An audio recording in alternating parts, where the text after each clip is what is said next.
No se olvide de grabar. Sí, sí, no te preocupes. Dale.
¿Me escuchan? Sí se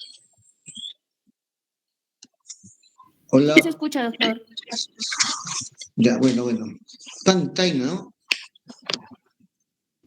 Sí, Bueno, doctor. vamos a empezar la clase, una de las clases programadas para el día de hoy, que es sobre próstata justamente. Ya vamos a hablar sobre ello para poder terminar el cronograma de presentaciones según sílabus. ¿Sí? La patología más frecuente, ¿cuándo son ustedes? Son 39, soy 60. Por favor, presten atención porque en mis clases yo las hago participativas dentro de lo que se puede hacer. Literalmente lo virtual no es lo más práctico para una clase, pero voy a tener que, en cierta forma, obligar a que ustedes participen. Después, entre puntos y puntos, aclarar si entendieron o no entendieron y pregunten también ustedes. Ya tengo el listado completo de ustedes y voy a preguntar al azar, ¿no? Sobre lo que podamos ir avanzando. ¿De acuerdo? Sí, doctor.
Bueno, chicos,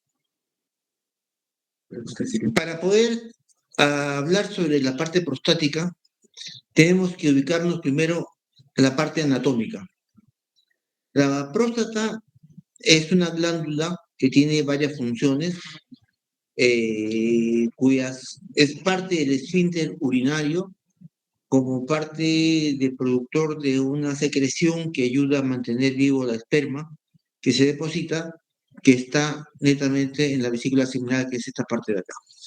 Entonces, la ubicación de la próstata netamente es por retropúbica, porque este es el hueso púbico, tiene por la parte anterior el hueso púbico, por la parte posterior el recto, por la parte superior o el techo de la próstata con la vejiga, y por el piso el verdadero esfínter urinario que es el diafragma urogenital. ¿De acuerdo? Ese conducto eyaculador que viene de la vesícula seminal desemboca en la uretra prostática, ¿sí? Forma ¿cómo se llama? Una entrada de semen a la uretra al ser eyaculado cuando uno llega al orgasmo sexual. Esta limitación, esta parte de acá es la zona periuretral, que es donde crece el verdadero tumor y que va a ir creciendo y va a ir desplazando la próstata, el estroma prostático, convirtiendo en una pseudocápsula. El límite del crecimiento tumoral prostático justamente es a nivel de la Asteverum montano, que es el lugar por donde sale la eyaculación Doctor, prostática. Dime, doctor, disculpa, no está avanzando las diapositivas. ¿no te escucho? No sé, no están avanzando las diapositivas. No, recién he avanzado a la segunda diapositiva. Sí, se quedó en la primera, doctor. Ahí, esta es la primera, esta es la segunda, ¿no avanza? Se quedó en la carátula, doctor. ¿Ah, sí? Ahora sí cambió la tercera. Ya, la primera no la has visto entonces. Esta, No, doctor, no se vio. Sí, ahora sí se ve, recién ahora. ahora sí. Sí, doctor, ahora sí hay cambios.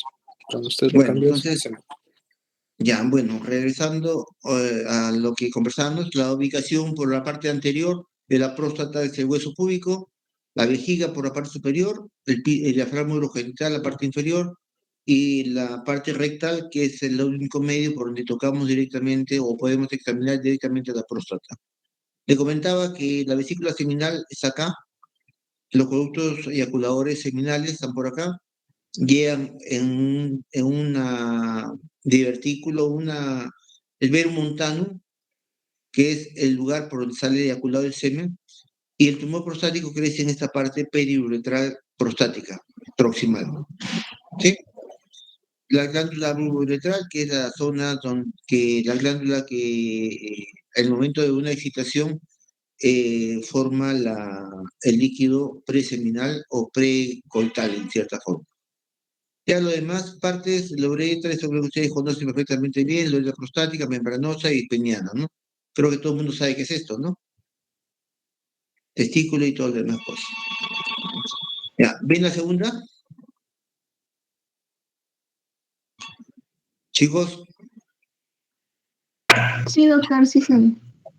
está avanzando. Perfecto. ¿Ya? Entonces, la patología prostática es una de las patologías más frecuentes, más comunes en los hombres mientras más avanza la edad.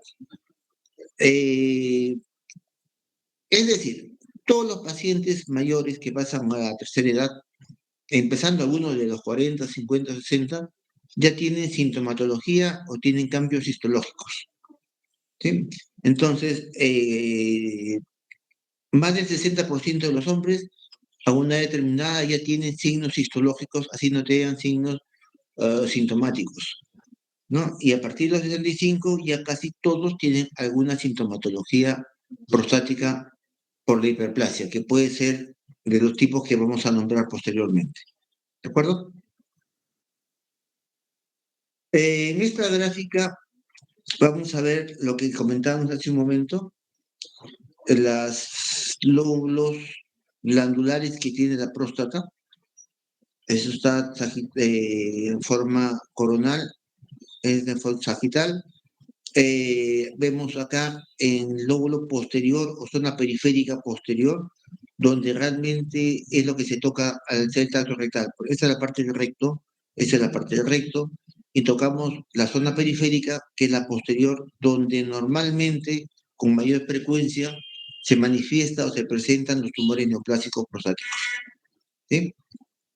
Esta parte de acá, como ven ustedes, la vesícula seminal tiene el conducto eyaculador, salen a la parte uretral prostática, y en la zona glandular periuretral, que es esta zona rosadita que rodea la uretra, es donde realmente crece el tumor prostático, desplazando con el crecimiento todas las zonas posteriores.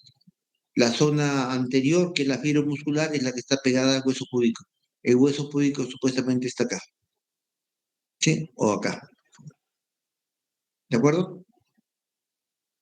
Entonces, la uretra prostática es esto, y cuando crece el tumor prostático, crece alrededor de la uretra, desplazando ya la zona glandular periuretral con un crecimiento. Entonces, dentro de la fisiopatología, vamos a ver que la próstata es la maduración de la hipertrofia benigna prostática, es como la maduración de la glándula como proceso normal de las personas, de los hombres.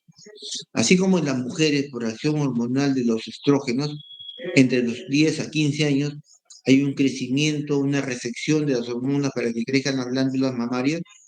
En el varón, a partir de los 40, 50 años, empieza a actuar realmente los receptores hormonales para que ese crecimiento exista. ¿Sí?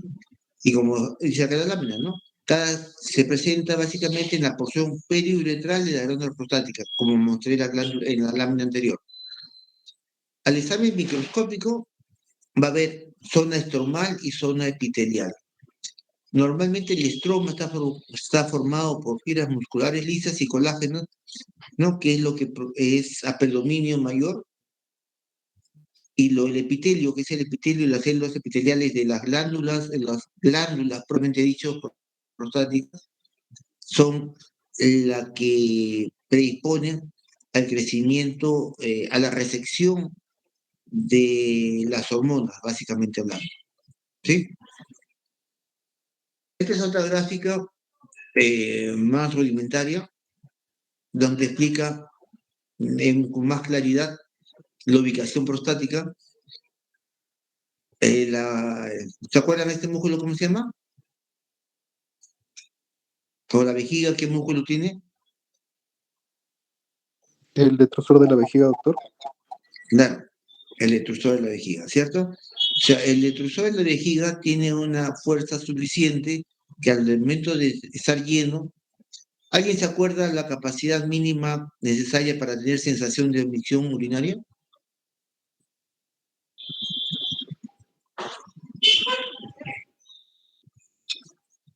¿Nadie? Lo comentamos en práctica.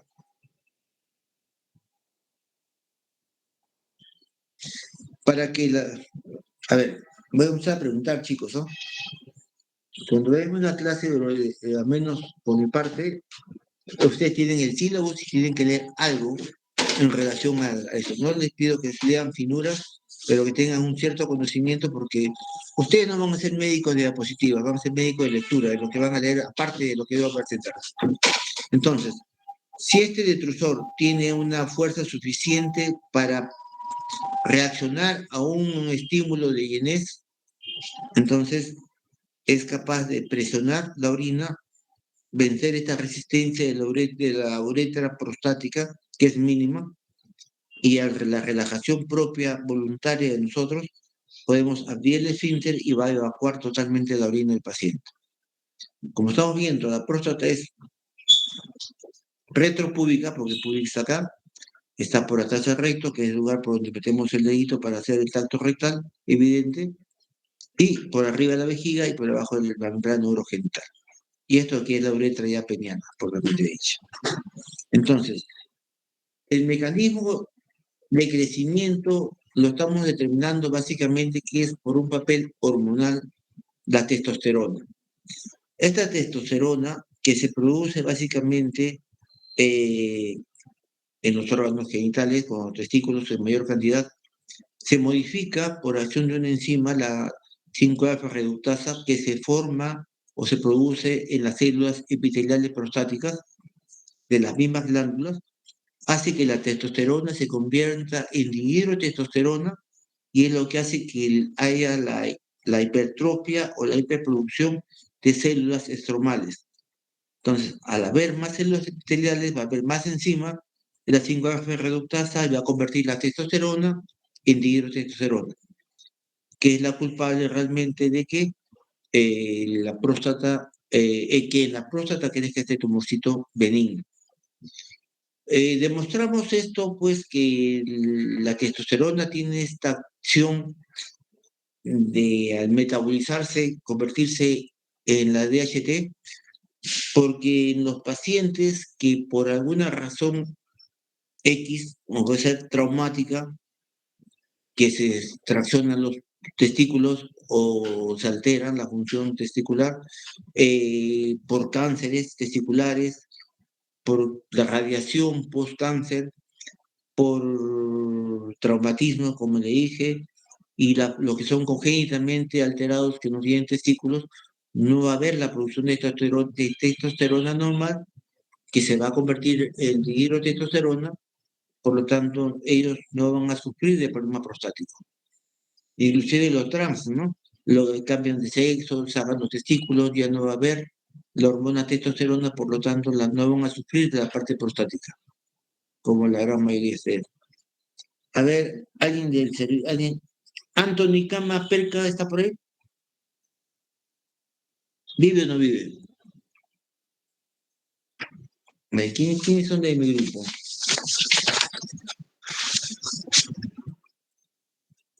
Fernando González. Sí, doctor, buenas tardes. ¿Estás? ¿Vives o no vives? Sí, doctor, buenas tardes. ¿Cómo estás? Dime, hay pacientes y pacientes. Ahora último, nomás uno de los pacientes me dijo que quizás él se podía sacar la próstata, los testículos, para no tener hormonas masculinas y no sufrir la próstata posteriormente. ¿Harías eso tú?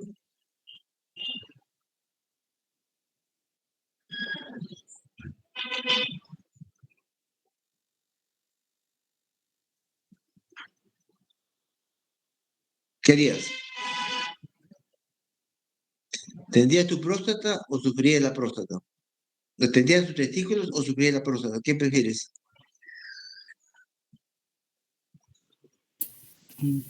Hola.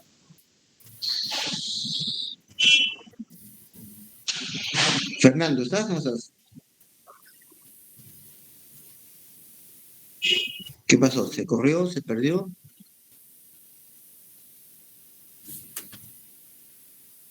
¿Estás, Fernando? Sí, doctor, sí se lo escucha. ¿Por qué no contestas?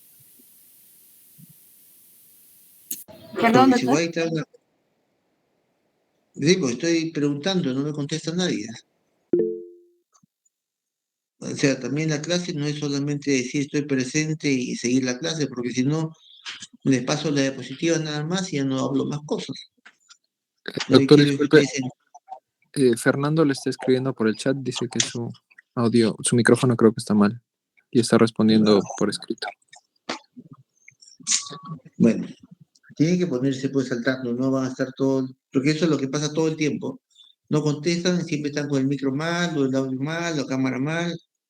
Si ustedes no pueden hacer la clase teórica presencial como debiera ser, al menos prepararse para que la clase puedan escucharla o preguntar o intervenir o conversar. Y no, la verdad que uno Doctor, disculpe, ves, por rato se le entrecorta. o es tu señal o es mi señal. Porque acá tengo yo buena señal, supuestamente. Bueno, vamos avanzando, ¿ya? Hay otro papel de los receptores alfa-adrenérgicos. Los receptores alfa-adrenérgicos son los que por acción, estimulación simpática, van a provocar la contractura la contracción de las zonas que están con estos receptores y van a impedir la salida de la orina. Entonces, al haber más receptores alfa-adrenérgicos, por acción de las 5-alfa de la dihidrotestosterona, va a haber una contractura y por lo tanto va a impedir la salida de la orina. Se va a incrementar, aparte del crecimiento tumoral, estos receptores van a contraerse y van a evitar la salida de la orina normalmente. En esta gráfica vemos los puntos rojos que están ahí señalados. Los receptores alfa-adrenérgicos van a estar normalmente localizados en todo lo que es la uretra prostática, en el parénquima prostático, en el piso de la vejiga e inclusive en los uréteres distales, ¿no? Estos son los que por acción de la hormona de dihidrotestosterona se concentran y contraen más ante una actividad simpática del sistema nervioso, ¿no es cierto? Ahora, la obstrucción urinaria va a haber dos componentes que actúan para producir esta enfermedad o esta sintomatología. Un componente dinámico, que es lo que estamos hablando. A más estroma va a haber más receptores alfa-adrenérgicos, por lo tanto, con la dihidrotestosterona va a haber un mayor cierre, pero por acción de contractura del músculo, ¿no es cierto? Y el otro es el componente estático, que es básicamente por la proliferación del celular epitelial o estromal, causando mecánicamente la obstrucción. O sea, una es por acción de los receptores alfa-adrenérgicos y el otro es por el crecimiento prostático dada por la dihidrotestosterona.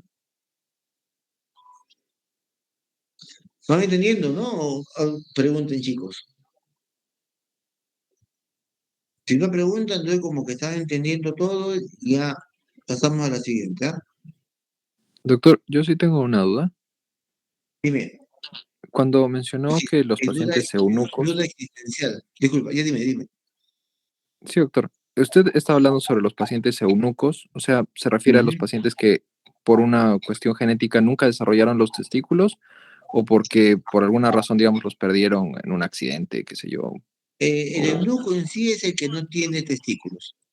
No Cualquiera sea especifica la la causa. razón. Exacto. Entendí. ¿Ya? Puede ser provocado por uno mismo cuando si quieres cortarse los testículos, ¿no? Para evitar tener problemas, algunos de los géneros que estamos hablando bastante ahora actualmente, personas que no quieren tener el cuerpo masculino, pues sacan los testículos, ¿no es cierto? Los que tienen cánceres, como le dije hace un momento, se saca el testículo, a veces sirve radioterapia, malogra de abrir otro testículo, deja de producir, porque la función testicular tiene que ver no solamente de adorno, ¿no? Es para tener producción de espermas y producción hormonal, las dos funciones básicamente, ¿cierto? No.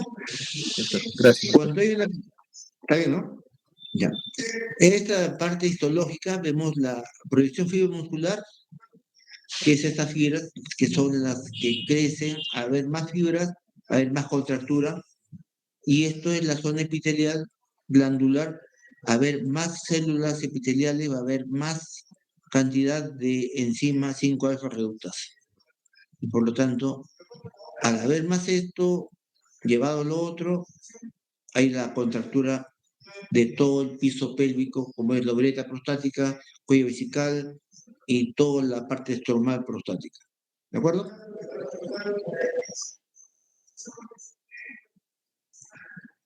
Entonces, ¿cómo progresa el crecimiento prostático? Cuando uno opera a un paciente prostático, supuestamente hablamos de una cápsula prostática, que no existe realmente. La próstata no tiene cápsula. Es una glándula que tiene un tejido que es la adventicia prostática, no es cápsula, y esta es la uretra prostática uretral. Este cachito que vemos acá al costadito es un corte de las vesículas seminales los conductos eyaculadores. Entonces, a partir de los 40, 45 años, como hace un rato, por acción hormonal masculina, va creciendo el tumor prostático en la zona periuretral, por encima de este canalículo eyaculador. Entonces, los nódulos van creciendo, ¿no es cierto? Y al crecer va disminuyendo la luz uretral, como ustedes van viendo acá. Cada vez el músculo detrusor de la vejiga, que normalmente hace una presión normal, cada vez va a ir creciendo un poco más. ¿Sí? Se supone que a la edad de 80 años, al final todos vamos a tener síntomas prostáticos menores a mayores, dependiendo de la cantidad de receptores y la cantidad de 5-alfa reductasa que tengamos. Por eso hay pacientes, yo he operado pacientes de 40 años con tumores de grado 4 que están obstructivos, ¿no? O sea, acuérdense ustedes que en medicina no hay A más B, C, es pura estadística. La estadística es una cosa, pero a veces encontramos cosas inusuales. Por eso tenemos que pensar en la patología no solamente a partir de los 50, 60 años, sino desde que podamos examinar a un paciente, hay que examinarlo para descartar si hay una patología, ya sea infecciosa, tumoral benigna o tumoral maligna. ¿De acuerdo? Va creciendo el tumor prostático, la uretra se va aplanando más y el tumor va desplazando el parénquima.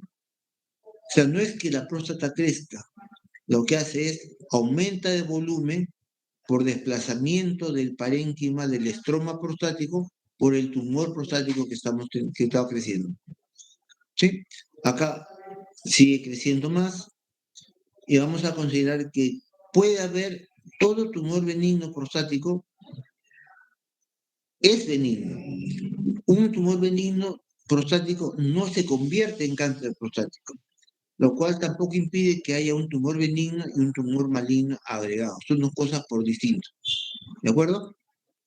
Esta es una próstata grado 4 ya, donde la uretra está tan cerrada, la presión extrínseca del estroma prostático es tal que es mayor que la presión que hace el músculo detrusor. Como ustedes han visto acá en esta gráfica, groseramente, el detrusor, la mucosa, la pared vesical es más gruesa porque tiene que ser más fuerza para poder vencer esta resistencia. Cuando ya la resistencia prostática es mayor que el detrusor, entonces viene ya la retención urinaria de menos a más hasta ser total. ¿De acuerdo? Ya eso motiva a colocar una sonda transuretral para poder evacuar la orina que está retenida en la vejiga. Para un diagnóstico, ustedes tienen que ver, no solamente tocar o que vean, ya me hago una ecografía y veo la próstata. Tienen que saber ustedes los síntomas que hay. Hay síntomas obstructivos y síntomas irritativos. Los obstructivos, efectivamente, un síntoma obstructivo es la dificultad para iniciar la micción. ¿Qué significa esto? Que el varón va al baño o donde quiera ir, va a tocar sus genitales, va a querer iniciar la micción, pero esto va a demorar. Tienen que concentrarse, contraer un poco más el detrusor para que inicie el show. Como hay una resistencia de la próstata, entonces va a ver que el chorro es más delgado, ¿no? Que es el segundo síntoma, disminución de la fuerte chorro urinario. Si ahora ustedes orinan con fuerza, forman un buen arco, cuando ya hay una retención urinaria y de repente alguno de ustedes lo tenga ya, el chorro es más corto y se dice pues que llega a mojarse los zapatos, ¿no? Ya mojan, ya no invocan a la taza del baño ni a donde quieren, sino van a hacerlo indistintamente.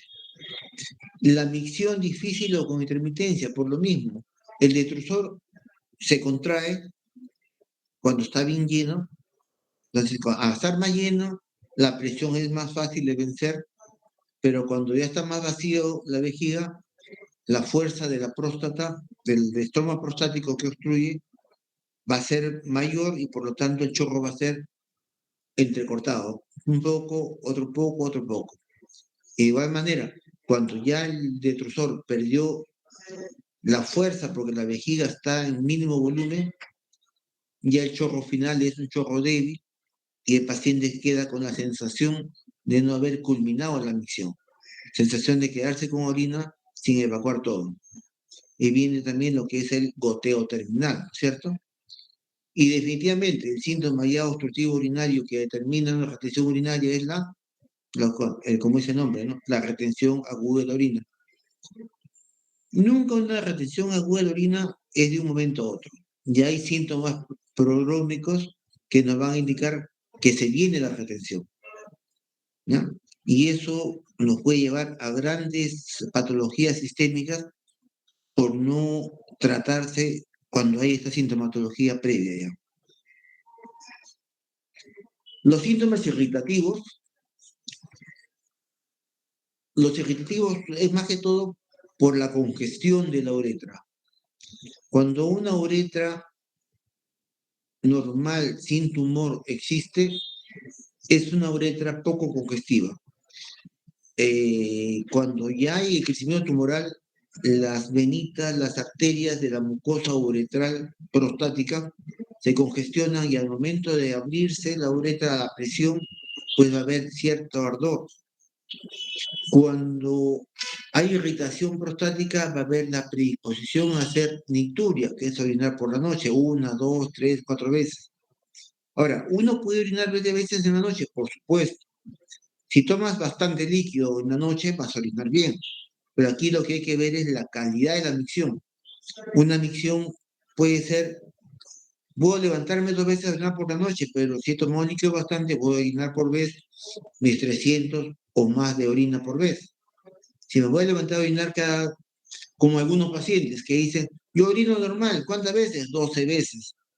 ¿Qué orinan? Pues 20 centímetros, 30 centímetros, y quedan por la sensación de no evacuar todo, es la disuria. La disuria es el ardor y la molestia urinaria, síntomas irritativos. La urgencia urinaria, la vejiga está tan llena que viene el reflejo brusco, pero como hay la obstrucción prostática, entonces viene una urgencia que se va a combinar con una incontinencia por rebosamiento.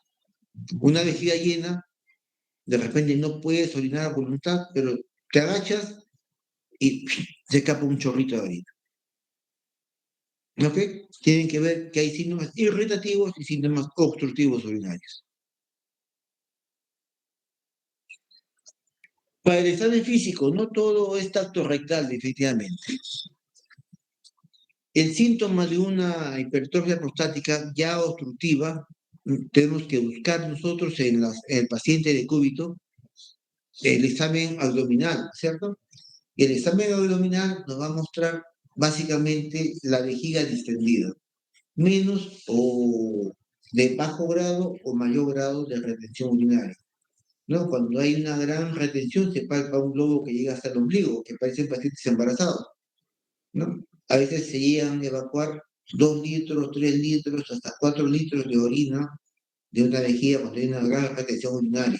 Y por supuesto, eso no viene solo, no viene de un momento a otro, eso se va haciendo de tiempo. Y el paciente, por vergüenza, por pudor, por tabú, por no decir a los hijos soy mal, o por simplemente decir, muchos piensan que el problema prostático ya es un paciente ya que dejan de ser hombres, o no sé, ideas X que tienen algunos varones, no acuden al médico hasta cuando están con una retención aguda tal que predisponen a otras alteraciones funcionales, ¿no?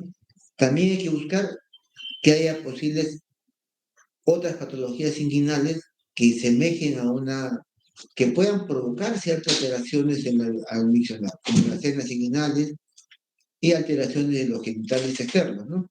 Pueden dar una estrechez uretral, un doblez, un traumatismo en la uretra, un cálculo en la uretra, ¿no? Que puede estar causando la retención urinaria sin ser prostático, ¿no?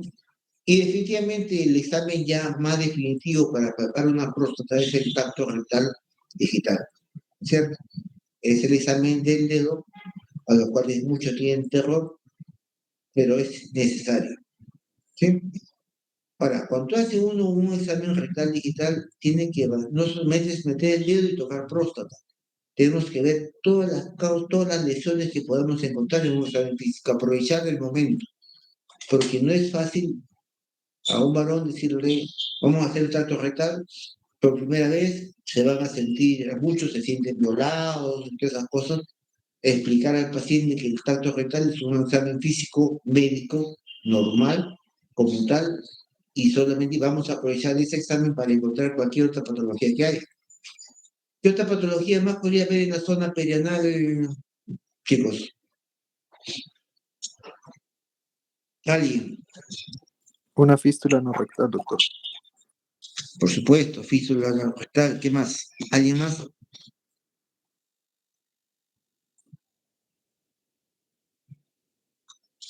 Lesiones infecciosas, papilomas, cotilomas, ¿cómo se llama? Varices hemorroidales que están ahí trombosados que puedan provocar una molestia perineal y puede provocar una disuria por la curia también, como segundo efecto, ¿no? Hay que valorar el tono del esfínter rectal. Me imagino que sabrán cuántos tonos de esfínter hay, ¿no es cierto? ¿Alguien?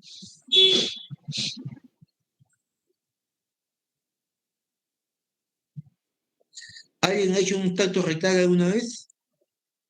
Médicamente hablando, estamos hablando, ¿no? A ver, vamos a llamar a alguien. Oscar Lince, ¿está o no está?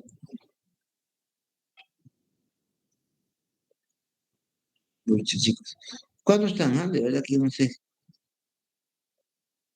Hay que tocar el esfínter porque el esfínter nos va a dar una hipotonía, un esfínter no hipotónico o hipertónico que puede definir de repente que la alteración de retención urinaria no sea por efecto obstructivo prostático, sino por efecto de un problema neurológico que va a alterar la función del detrusor y por lo cual no va a tener capacidad evacuatoria. Por ejemplo, un paciente que tiene Parkinson, que toma sus bloqueadores de tonía musculares de fibra lisa, musculatura lisa, ¿no? Entonces va a tener una retención urinaria medicamentosa en este caso porque le dan medicamentos para que pierda el tono del músculo y por lo tanto la vejiga va a perder el tono de contractura y por lo tanto va a haber la retención urinaria. Pues tenemos que valorar que el tono del esfínter sea normal. Ahora, ¿cómo van a saber ustedes qué tono tienen? Bueno, ahí definitivamente la práctica es importantísima, ¿no? O si no, tienen que examinarse cada uno mientras puedan. La palpación de la mucosa rectal en toda circunferencia. ¿Qué podemos encontrar ahí más, chicos?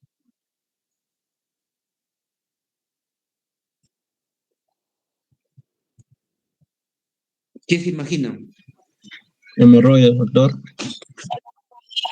¿Ah? No sé, Disculpa. hemorroides, nódulos. Ya, hemorroides, ¿qué más? Un hemorroide puede ir profunda, pueden dar sintomatología de disuria, poliacuria. ¿Qué otra cosa pueden encontrar en el recto?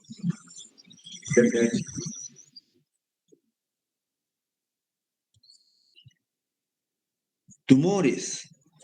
Tumores rectales que estén ocupando espacio y por lo tanto la compresión prostática sea extrínseca, no sea intrínseca. ¿Sí? Eh, y ya pues cuando toca evaluar la próstata, con el dedo pues se va a evaluar todo lo que podamos tocar cuando tocamos algo, ¿no? El tamaño, la consistencia, la simetría, la movilidad, la superficie, la consistencia si es blando o duro, la superficie si es lisa o nodular, porque eso nos va a dar pautas para pensar en una u otra patología agregada. La sensibilidad, ¿no? Dentro de la sensibilidad, el dolor, ¿no? Poco dolor, mínimo dolor, eso va a decir si hay infección, no hay infección, irritación, el calor, si es que hay proceso inflamatorio, va a haber más calor. Pero eso lo van a definir ustedes cuando ya tengan prácticamente una, dos, varios exámenes prostáticos a sus pacientes y poder definir eso, ¿no? No solamente decir próstata grande, ¿no? Ahora, tampoco me digo que el tacto rectal vayamos a hacer, voy a ver la área perianal, voy a preguntar el esfínter. Entonces, todo es un examen es tan rápido que es meter el dedo, tocar y salir. No demoran ni segundos. ¿Ya? Si van a terminar, pero estaba viendo la vez pasada en una diapos o un video en YouTube que decía, pues para poder hacer un tacto rectal hay que lubricar bien el dedo previo, ¿no es cierto? Y hacer un masaje alrededor del esfínter perianal de unos 5 minutos por lo menos para que se relaje. Yo creo que eso es exagerado también ya. 5 minutos de masaje perianal va a causar otros efectos más que la relajación. El tacto rectal como gráfica entonces es introducir el dedo índice, su derecha o izquierda, dependiendo de lo que estemos tratando de si es zurdo o diestro, y el fin es un dedo bien lubricado, un dedo, no se acostumbren como los ginecólogos que meten 2 dedos para el examen vaginal, ¿no? Entonces, un dedo lo que hacen es agarrar el esfínter anal, previa lubricación, abrir como un jalío hacia un extremo e introducir el dedo. ¿De acuerdo? El que da más amplitud y longitud de penetración es el dedo índice. Y vamos a tocar desde el tono, de ahí nomás ya vemos de ahí afuera, no vamos tocando, no hay nada, vemos el esfínter, cómo está, la mucosa trae una vueltita, no hay nada más, y nos vamos a la próstata. ¿Sí? Como ustedes ven, es el único medio por el cual podemos tocar directamente la parte prostática. Hasta la vesícula seminal podemos llegar a tocar. Si tenemos el dedo largo y el paciente, que es un paciente delgado, que anatómicamente colabore para un buen examen. ¿Sí? Ahora, ¿qué posición se usa para hacer un tacto rectal? La posición que dé más comodidad tanto al paciente como al médico. Si es un paciente joven, donde tenemos que diagnosticar una prostatitis de repente o una HPV, podemos decir agáchese, posición ginecológica, posición maometana, levantar las piernas. ¿Ya? Entonces, eso de ahí es la posición básica es la yema del dedo debe dirigirse hacia la parte del pubis. Esto. ¿Ya? Porque a veces meten el dedo de acuerdo a la posición como está el paciente y podemos tocar el coxis, que está en la parte posterior, y si es una próstata dura. No, lo que queremos tocar es dirigir el dedo como querer tocar la parte de la base del pene. Si está boca arriba el paciente, el dedo hacia arriba. Si está boca abajo, el dedo hacia abajo, lateralizado, como quiera.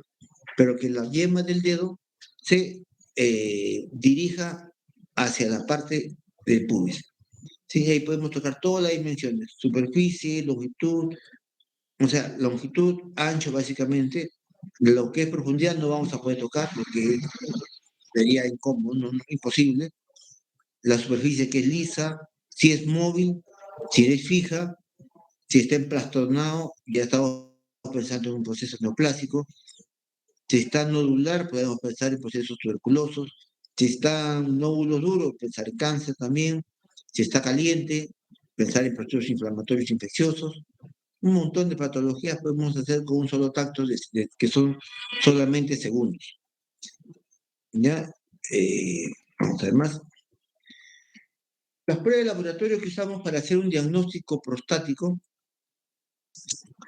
y manejar al paciente, básicamente son el examen de orina para determinar si hay hematíes por el esfuerzo sangrado, si hay una infección urinaria por la retención urinaria crónica, la valoración de la urea y creatinina, cuando, como le decía hace un momento, si uno permite tener una retención urinaria parcial, menos a más, pasan semanas, meses o años de repente, hasta llegar a una retención urinaria total, cuando el paciente recién acude al médico, puede haber una ureterohidronefrosis la cual va a alterar la función renal, provocar una insuficiencia renal crónica, la cual lleva a hemodiálisis y lo cual ya es irrecuperable muchas veces, ¿no? La otra prueba que pedimos siempre es el PSA para poder descartar el cáncer prostático, acordándose siempre que el PSA, el antígeno prostático específico, puede alterar sus valores, que son de 0 a 4 unidades, puede alterarse ante un evento de licor, actividad sexual, tacto rectal. Entonces, no, el PSA así al azar nada más no es un dato fidedigno. Tenemos que preparar al paciente para un PSA. Si se ha tenido sexo el día de ayer, pues por gusto le vamos a hacer un PSA hoy día, ¿no? Preguntar eso al paciente, ¿no? Si ha hecho alguna actividad, si ha tomado licor, no se ha hecho mucha actividad física, que haya esfuerzo, la maniobra de presión, ¿no? La maniobra de Valsalva. Entonces, esas maniobras son las que pueden provocar que el PSA se altere. Entonces, para tener un valor real, tenemos que esperar un tiempo necesario para poder solicitarlo y tener confianza en que ese resultado nos va a dar una idea más específica. Dentro de los exámenes especiales, tenemos la ecografía o ecosonografía. Básicas, primero se pide la suprapúbica, que nos va a dar, que es justamente sobre el pubis, sobre el hueso pubis, con la vejiga llena. Se puede identificar el tamaño prostático, la longitud, el ancho y el espesor, si es nodular, no nodular, si es que hay algún nódulo hipocogénico sospechoso de ser neoplásico, entonces recién pedimos la transrectal, ¿ya? Y con la transrectal, que en vez de introducir el dedo, entra el traductor del ecógrafo a la próstata directamente y me va a dar directamente la idea o el diagnóstico, si hay nódulos congestivos, si hay nódulos no congestivos, si hay nódulos hipocogénicos, que son los sospechosos de neoplasia. Entonces, es importante este examen. O sea, al final juntamos lo que es el tacto rectal, la ecografía y el PSA y tenemos un diagnóstico más preciso del momento, en qué grado está su patología y qué manejo poder hacer después de ese asunto. La urografía efectora como examen radiográfico, ¿se acuerdan de eso? Espero que sí.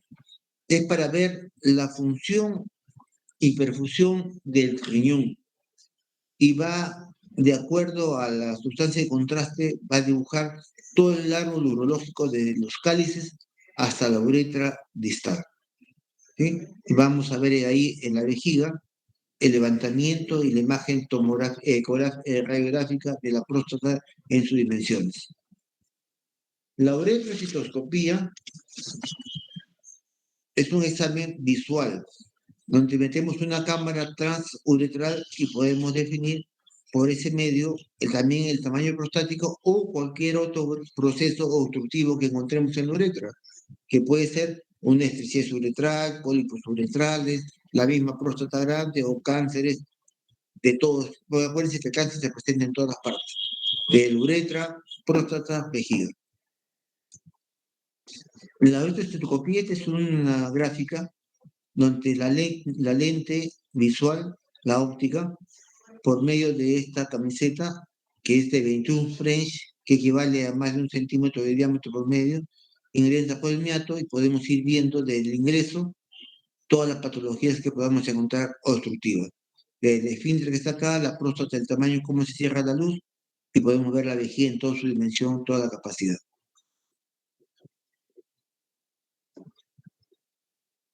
¿Cuál es el tratamiento para una hipertrofia prostática?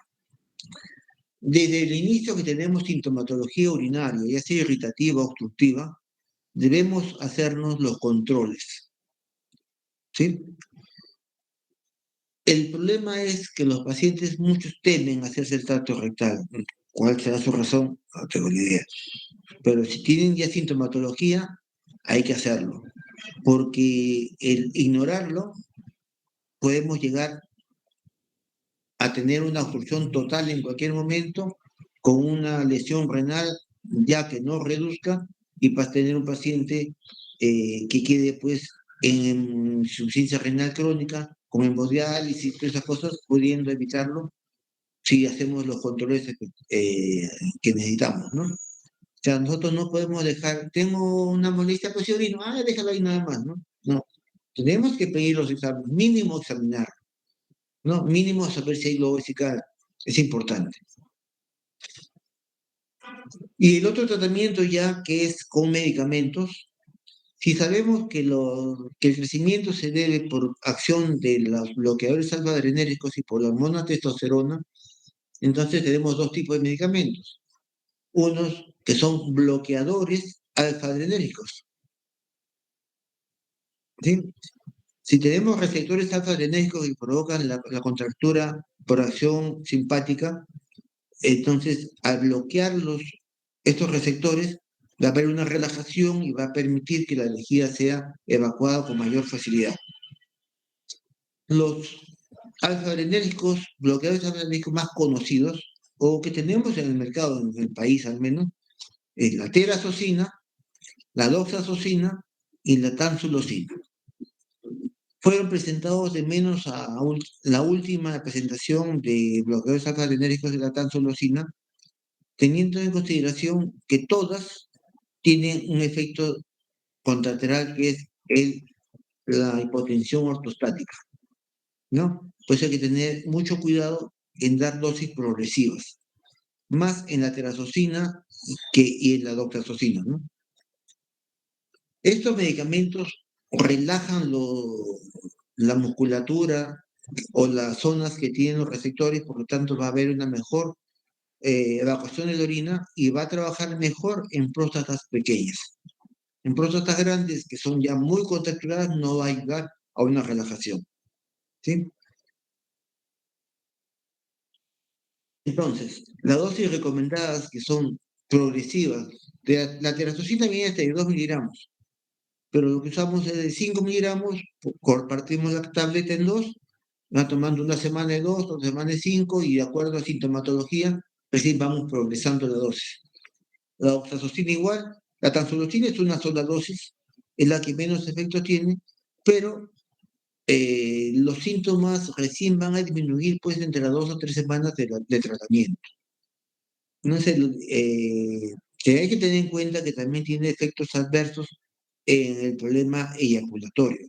El paciente va a llegar a un orgasmo normal, pero el volumen de semen eyaculado va a ser el mínimo casi en todos los pacientes que toman estos medicamentos. ¿Ok? Y los otros son los inhibidores de la 5-alfa reductasa, que es la enzima que transforma la testosterona en la dihidrotestosterona. Así es. Lo cual puede proceso de hiperplasia. Por supuesto que este proceso va a demorar pues entre 1 o 2 años. Y el gran problema es que es un bloqueador hormonal y va a alterar también la parte funcional sexual, ¿no?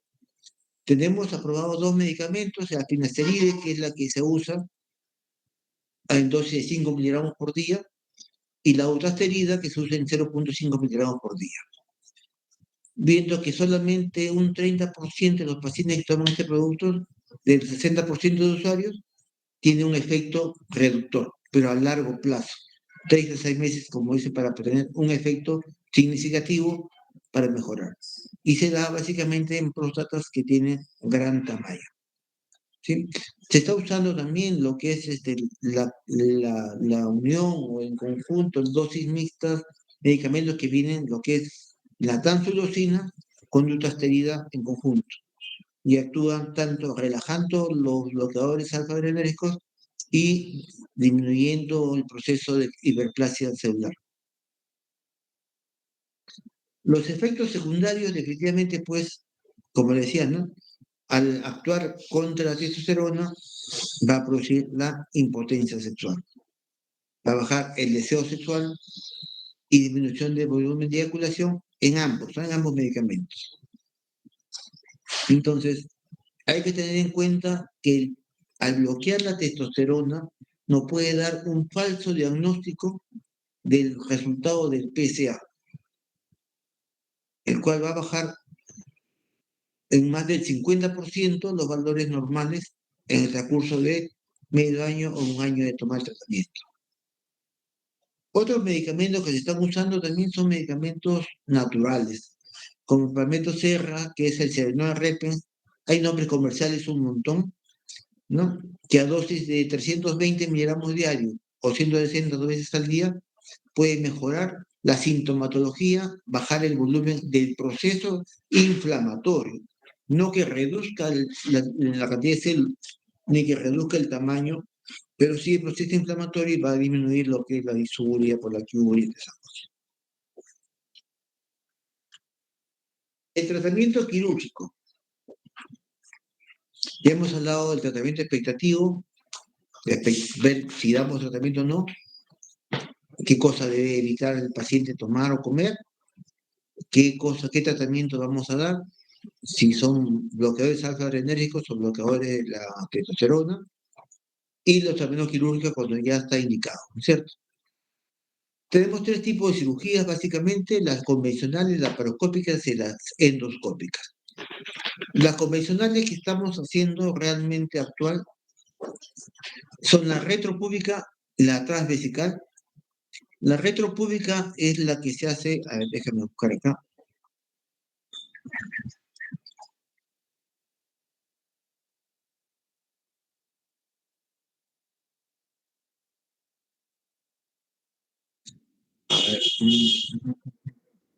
A ver, vamos a ver.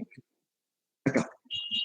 La retropúbica es ingresar por la parte posterior del hueso púbico, abrir la pared de la próstata o la pseudocápsula y despegar el tumor. Esto que vemos acá.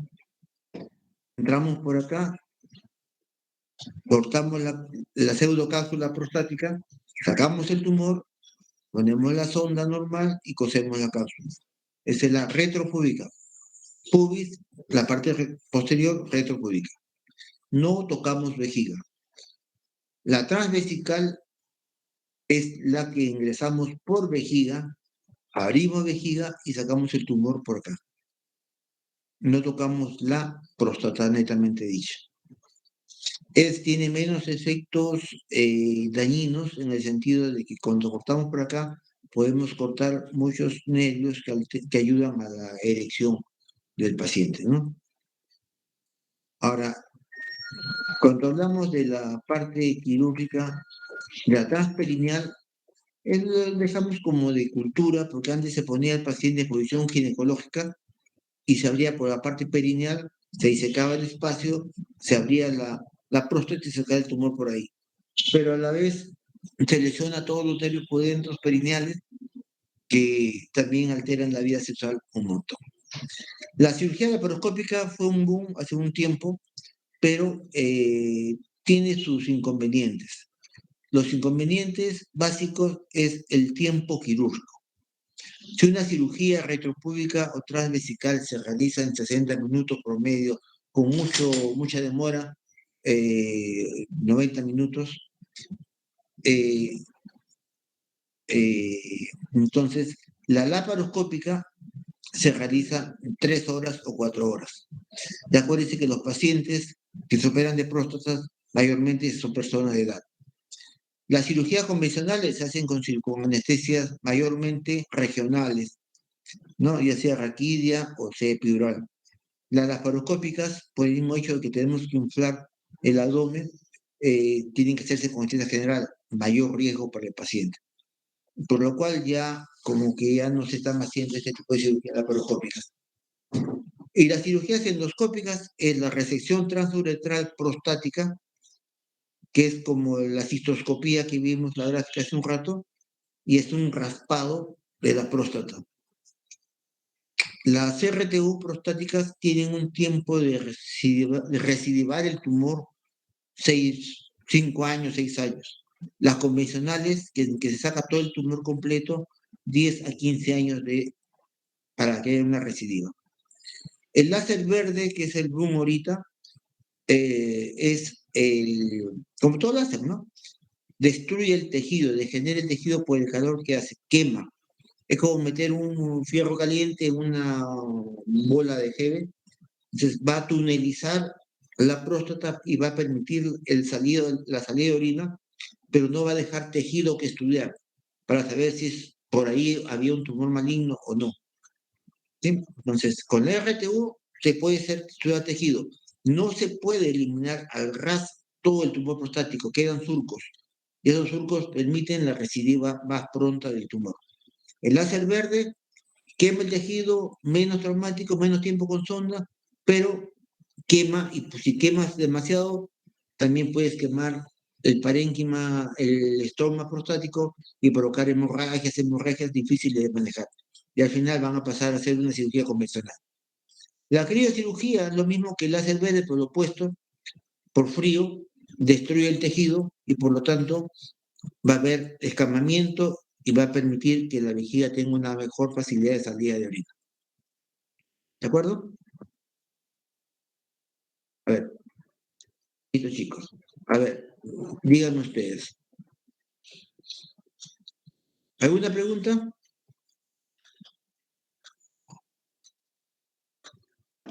Doctor, disculpe, entonces, ¿la cirugía de elección es la transvesical? Es que mira, también tiene estipulaciones. La cirugía transvesical supuestamente es para próstatas más pequeñas. La cirugía retropúbica para próstatas más grandes. Se puede hacer mejor hemostasis con puntos. Pero lo que buscamos nosotros a veces es la rapidez del procedimiento. Mientras menos tiempo demore una cirugía, menos factores de riesgo. Así que más se están realizando ahora las transvesicales. Entre las cirugías convencionales, que es la transvesical o retropúbica, disculpen, lo que ayuda a pensar en que sea más favorable es la convencional. Hay estudios que demuestran que entre todos los tipos de cirugías que hay, ya sea endoscópica o convencionales, la que menos factores de riesgo dejan en el paciente es la convencional, con su cortecito. ¿Sí? Gracias. ¿Alguien más?